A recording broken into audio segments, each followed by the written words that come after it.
Pernah nggak sih ngerasa udah ngelakuin semuanya dengan benar, ikutin semua aturan, tapi kok tetap ada yang hampa ya? Nah, itulah yang bakal kita kupas tuntas hari ini dari buku fenomenalnya Stephen R. Covey, Habit ke-8. Gini, kalau Seven Habits itu ngajarin kita gimana caranya jadi efektif, buku ini ngajak kita lompat lebih tinggi lagi dari sekedar efektif menjadi luar biasa. Yuk, kita mulai. Gimana? Kedengerannya familiar banget ya?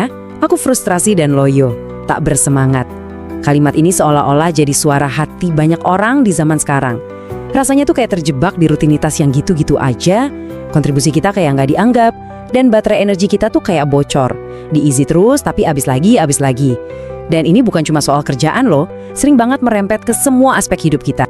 Dan ternyata nih, kalau kamu ngerasa kayak gini, kamu nggak sendirian. Covey nunjukin kalau ini tuh bukan cuma perasaan personal doang, tapi sebuah masalah yang lebih besar. Masalah sistemik di era modern ini. Dan datanya, wah, cukup buat kita semua diam sejenak dan mikir. Coba deh kita lihat angka dari Harris Poll ini. Cuma 1 dari 5 pekerja yang benar-benar merasa nyambung dan antusias sama tujuan organisasinya. 1 dari 5. Ini tuh ibaratnya tim sepak bola deh.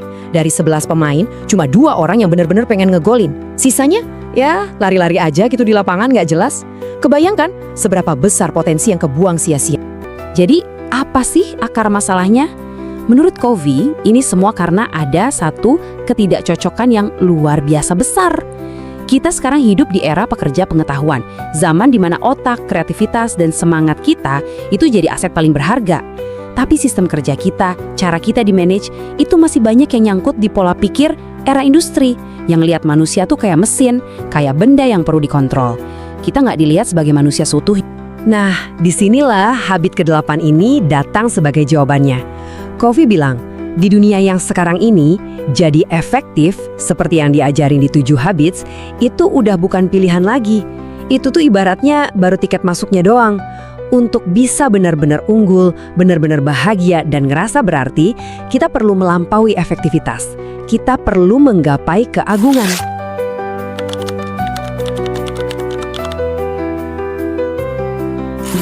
Inilah inti dari habit ke-8, menemukan suara kita. Apaan tuh suara? Ini lebih dari sekedar kerjaan atau hobi. Coba bayangin ada satu titik ajaib gitu ya, di mana bakat alami kamu, gairah terdalam kamu, apa yang dibutuhkan dunia, dan bisikan hati nurani kamu, semuanya ketemu di situ. Nah, itulah suara kamu. Itulah jalan menuju kepuasan yang sejati. Buku ini ngasih peta perjalanannya dalam 2 bagian yang jelas banget. Bagian pertama, ini semua tentang kita, tentang melihat ke dalam diri sendiri. Karena sebelum kita bisa memimpin atau menginspirasi orang lain, kita harus wajib menemukan suara kita sendiri dulu. Terus gimana caranya nemuin suara kita? Gampang. Coba deh jujur jawab 4 pertanyaan ini ke diri sendiri.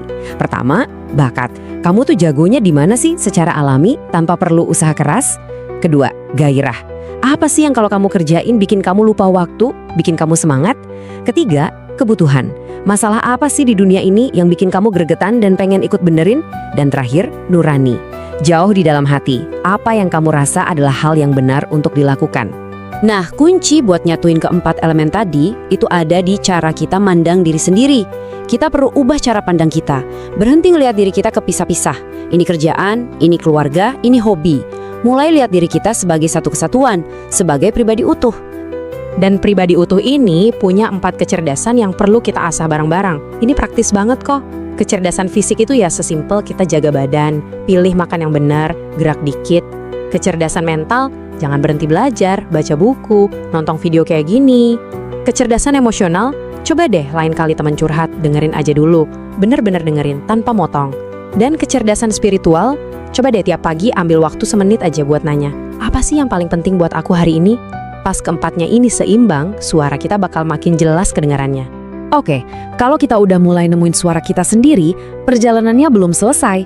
Level berikutnya, level keagungan yang sesungguhnya, adalah membantu orang lain menemukan suara mereka. Inilah transisi dari sekedar sukses buat diri sendiri menjadi orang yang bermakna bagi orang lain. Dan di sini, cara kita mandang kepemimpinan itu harus dirombak total. Covey negasin banget, kepemimpinan itu pilihan, bukan posisi. Kamu nggak perlu nunggu jabatan direktur buat jadi pemimpin. Kamu bisa jadi pemimpin sekarang juga, di keluarga, di tongkrongan, di tim kecil kamu, dengan memilih untuk menginspirasi orang di sekitarmu. Covey ngasih kita semacam peta jalan yang jelas banget, ada 4 peran yang bisa kita mainkan. Pertama, jadi panutan. Ya, omongan sama perbuatan harus sama biar orang percaya. Kedua, jadi perintis. Ajak tim bareng-bareng nentuin kita mau kemana. Ketiga, penyelaras. Pastiin semua sistem, aturan itu mendukung tujuan kita, bukan malah ngehambat.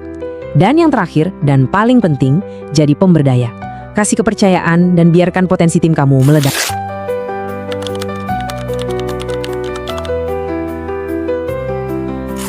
Oke, saya tahu. Ini semua kedengarannya keren, tapi kayaknya berat ya. Konsepnya gede banget, perjalanannya panjang. Jadi, gimana caranya kita mulai?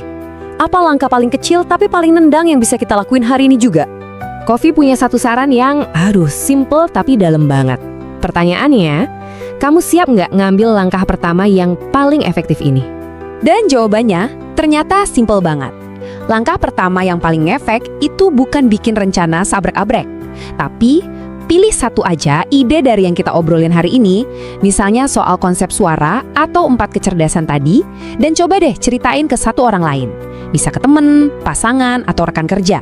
Kenapa? Karena cara terbaik untuk benar-benar paham sesuatu adalah dengan coba ngajarin ke orang lain. Jadi, untuk menutup pembahasan kita kali ini, saya mau ninggalin satu pertanyaan buat direnungkan. Di tengah semua kesibukan, semua tuntutan hidup, ada satu kontribusi unik yang cuma bisa datang dari kamu. Pertanyaannya, suara unik apa yang dibutuhkan dunia dari Anda? Terima kasih sudah menyimak.